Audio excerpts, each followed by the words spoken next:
បនរថ្ងៃខ្លួនចាក់ចេញឆ្ងាយដើម្បីគ្រួសារនឹកនាងមានគុណចិនខ្ញុំខ្លោចផ្សាលោកពីអង្គាមិនដែលអូនតាខ្ញុំចំណាស្រុកមកគ្រោះស្រុកគេចិនព្រួយខ្លាំងទ្វេរាល់ថ្ងៃព្រួលប្រែដឹកស្រុកកំណើតម្ដាយធ្លាប់ថ្នមតែពេលនេះសល់តែខ្លួនឯងឯកាលើកដៃប្រណំក្រាបថ្វាយបង្គំបួងសួងទេវតាសូមជួយថែដល់លោកពីអង្គាបានសុខក្រំគ្រាកុំបីព្រាត់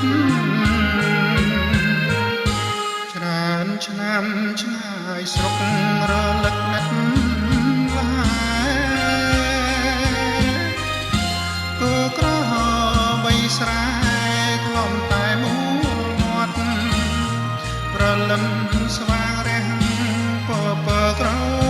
ស័ព្ទខ្វៃត្បិតឆ្ងាយពិតចិត្តនៅស្រនោះ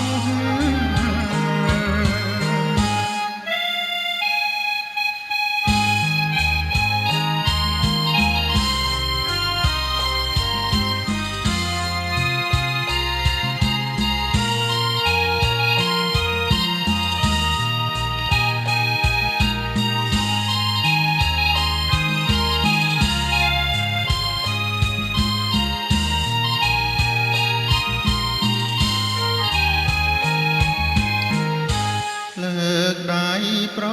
ណំត្រាថ្វាយបង្គំបួងសួងទេវតា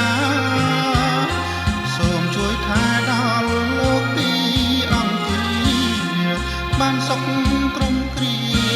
កុំបីព្រាត់ច្រើនឆ្នាំឆ្ងាយស្រុករលឹកឥតឡាគោក្របីស្រែធ្លាប់តែមូលមាត់ប្រលឹមស្វាងរះពពើក្រស័ព្ទអ្វីត្បិតឆ្ងាយពិតចិត្តនៅស្រ